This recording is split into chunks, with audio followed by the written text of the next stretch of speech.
बाबा जी की प्यारी सास संगत जी राधा स्वामी जी। संगत जी, बाबा जी इंग्लैंड से कनाडा जा चुके हैं क्योंकि कनाडा में बाबा जी ने 23 और 24 जुलाई को संगत को दर्शन देने हैं।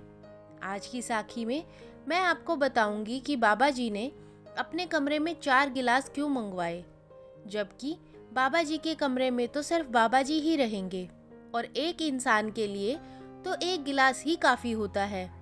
लेकिन अगर बाबा जी कुछ करते हैं तो उसके पीछे कोई ना कोई कारण और कोई बड़ी सीख ही ज़रूर छुपी होती है। संगत से हाथ जोड़कर विनती है कि वीडियो को पूरा सुने और चैनल को सब्सक्राइब करना ना भूलें। कनाडा में बाबा जी के पास उनका एक सेवादार आया और वह बहुत दुखी लग रहा था। जब बाबा जी ने उसके इतने ज़्यादा उदास होने का कारण पूछा, तब उस सेवादार ने बताया कि बाबा जी, मैं अपने घर को सही ढंग से चलाने के लिए और पैसा कमाने के लिए कनाडा में आया था, लेकिन ना तो यहाँ मेरे पास पैसा है और ना ही कोई काम मिल रहा है।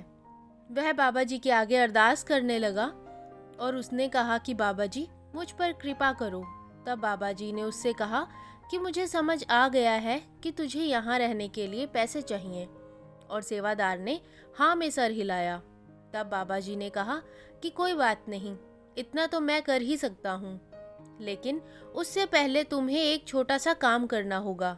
सेवादार कहने लगा कि आपका हुक्म सर आंखों पर, आप जो भी कहोगे मैं वही करूँगा। संगत जी, बाबा जी तो जानी जान है।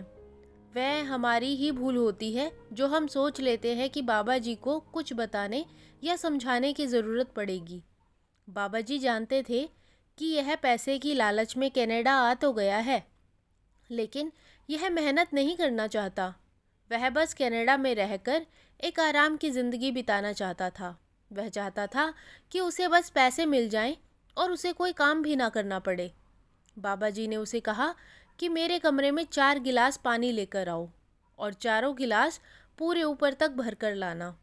तो सेवादार ने यही किया और 4 गिलास पानी लेकर बाबा जी के कमरे में आ गया। तब वह बाबा जी की तरफ पानी के गिलास आगे बढ़ाने लगा। तो बाबा जी ने उसे कहा कि अपने हाथों में 2-2 गिलास को हथेली पर रख कर उत्तर दिशा की तरफ बढ़ना शुरू कर दो। रास्ते में जहाँ भी जिस भी गिलास से एक भी बूंद नीचे गिरी तो वहीं रुककर उस जगह की खुदाई करने लग जाना। तुझे वहाँ पैसा मिल जाएगा, और अगर तुझे वह पैसे भी कम लगे तो बाकी के बचे 3 गिलास को लेकर पूर्व दिशा की ओर बढ़ जाना और वहाँ भी ऐसा ही करना। जहाँ भी एक भी बूंद गिरी उस जगह की खुदाई करने लग जाना। यह सब सुनकर सेवादार बहुत खुश हुआ, क्योंकि क्योंकि वह जो चाहता था अब उसे मिलने वाला था। वह बिना मेहनत के ही ढेर सारा पैसा चाहता था। अब वह चारों गिलास लेकर बाबा जी के कमरे से बाहर निकलने लगा। तो बाबा जी ने उसे कहा कि एक चीज़ का ध्यान रखना, किसी भी हालत में दक्षिण दिशा की तरफ मत जाना।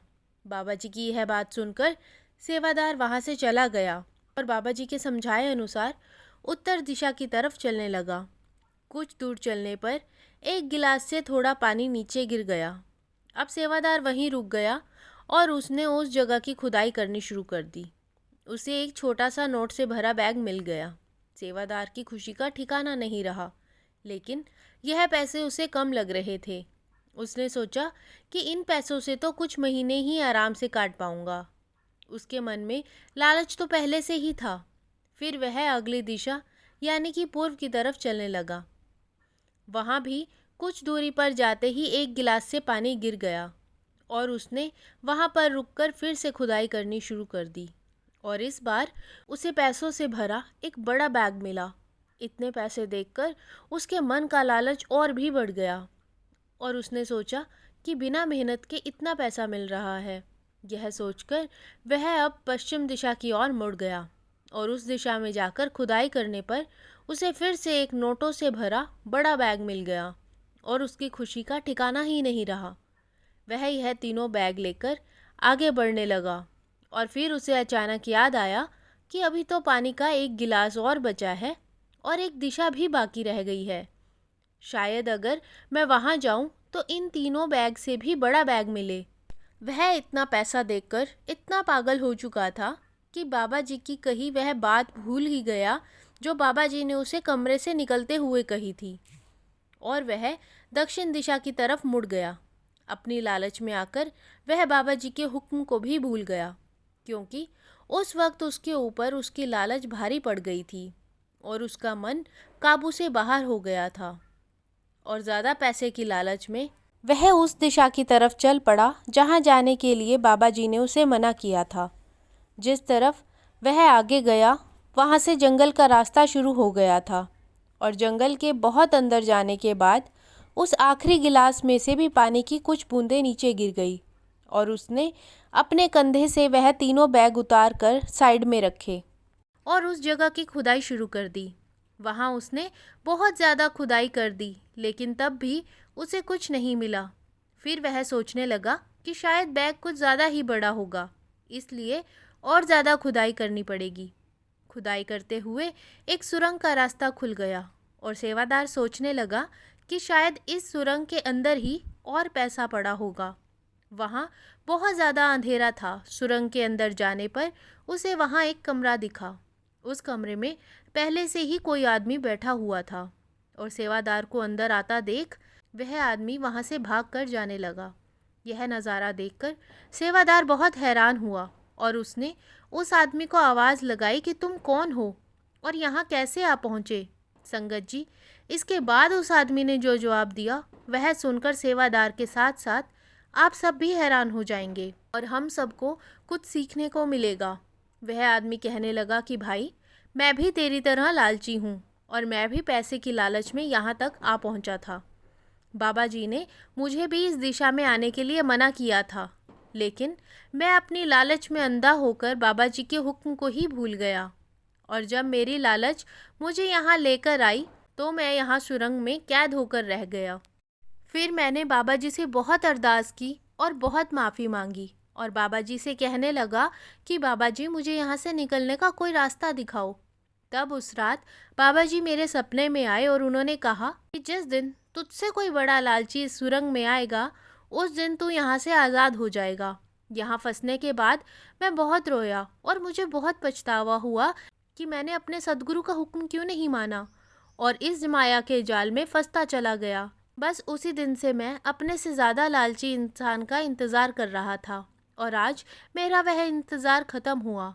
ऐसा कहकर वह आदमी बाहर चला गया, और सेवादार बहुत रोया और ख़ुद को कोसने लगा कि पैसे की लालच में आके मैं अपने बाबा जी को ही भूल गया और उनके हुक्म को ही नहीं माना। लेकिन अब पछताने से क्या फ़ायदा था? अब तो उसे उसके कर्मों की सज़ा उस सुरंग में रहकर भुगतनी ही पड़ेगी, और उसे यहाँ तब तक रहना पड़ेगा जब तक उससे भी बड़ा कोई लालची वहाँ नहीं आ जाता। इसलिए हमें हमेशा अपने सद्गुरु की समझाई हर बात को अच्छे से सुनना और समझना और उस पर अमल करना चाहिए। अपने मन को और अपनी लालच को खुद पर हावी नहीं होने देना चाहिए। अपने गुरु के हुक्म को सबसे पहले और सबसे आगे रखना चाहिए। बाबा जी हमेशा अपने सत्संग में कहते हैं कि हमारे बैंक में चाहे लाखों रुपया हो या करोड़ों हो, खानी तो फिर वही 2 रोटी होती हैं। जिस पैसे के पीछे हम भाग रहे हैं वह पैसा यहीं रह जाएगा। उस कमाए हुए पैसे को हम अपनी असली दौलत समझ बैठते हैं, जबकि हमारी असली दौलत हमारे कर्म और नाम की कमाई है, और यही दौलत हमारे साथ जाएगी। जिंदगी की भाग दौड़ में हम मौत के सच को भूल बैठे हैं, जबकि मृत्यु अटल सच्चाई है और नाम की कमाई हमारी सच्ची दौलत है। बाकी सब झूठ है। दुनियादारी निभाने के लिए और इस दुनिया में गुजारा करने के लिए हमें पैसे की ज़रूरत भी पड़ती है, लेकिन उस पैसे की लालच में इतना अंधे हो जाना कि अपने सही रास्ते को भूलकर अपने गुरु के हुक्म को भी भूल जाना, यह सही नहीं है। उस मौत के बाद ना तो कोई रिश्ते नाते साथ जाएंगे, ना परिवार, और ना ही धन दौलत। मौत के बाद हमारे साथ सिर्फ हमारे बाबा जी ही खड़े होंगे। साथ संगत जी, आज की साखी आपको अच्छी लगी हो तो कमेंट बॉक्स में राधा स्वामी जी ज़रूर लिखें। वीडियो को लाइक, शेयर और चैनल को सब्सक्राइब ज़रूर करें। राधा स्वामी जी।